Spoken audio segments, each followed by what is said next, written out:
Alors nous sommes au château de la Bourdesière, effectivement, qui est un château étonnant de la Loire parce qu'il a une histoire riche d'avoir été une demeure médiévale à l'époque du XVIe siècle avec le maréchal de Boucicaut, avoir été une demeure Renaissance, celle de Marie Gaudin qui était la maîtresse de François Ier, qui a reconstruit le château en une demeure où fête et éclat étaient de mise, et puis propriété où serait née Gabrielle Lestrée, la petite fille de Marie Gaudin.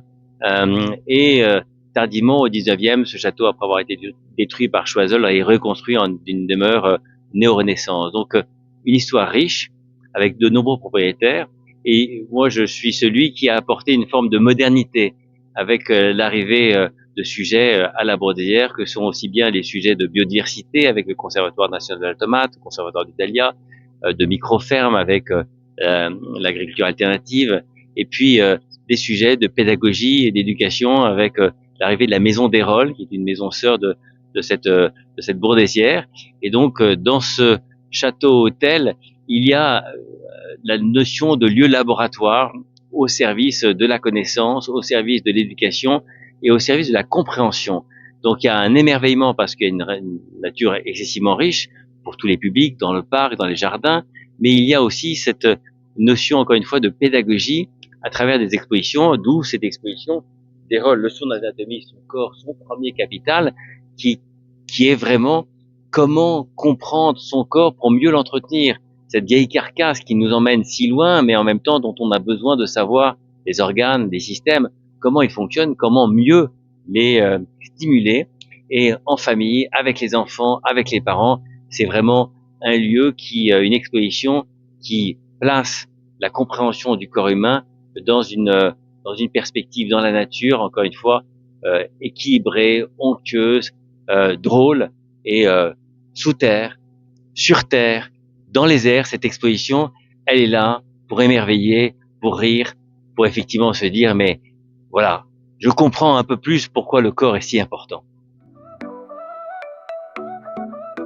Alors l'exposition commence le 1er avril et se termine le 15 novembre. C'est une exposition qui durera toutes les années avec des temps forts. Cette année, la médecine connectée, l'intelligence artificielle. L'année prochaine, ce sera un autre thème. Et donc, c'est une exposition, encore une fois, tout public. Les heures d'ouverture, 10h, 19h, sans interruption, avec la possibilité de se nourrir dans le salon de thé, le bar à tomates, l'été, avec effectivement des lieux pour, encore une fois, se reposer dans le parc, des filets sur lesquels on s'allonge, sous les arbres, dans le cèdre, dans les hamacs, quand il fera très chaud, dans les caves. Alors les autres temps forts de la saison à la Bourdesière, après la fête des plantes, c'est le festival de la tomate et le festival de la forêt et du bois. Donc deuxième week-end de septembre pour la tomate et deuxième week-end d'octobre pour le festival du bois et de la forêt. Alors, c'est une exposition pour les grands, pour le petit, pour les sachants, pour ceux qui n'y connaissent rien. C'est une exposition pour être heureux dans un des patrimoines les plus riches, encore une fois, entre caves, parcs, jardins conservatoires, évidemment l'ensemble des patrimoines qui se visitent. Et c'est un endroit, encore une fois, pour faire en sorte qu'on puisse bien se nourrir, bien bouger, être bien dans sa tête.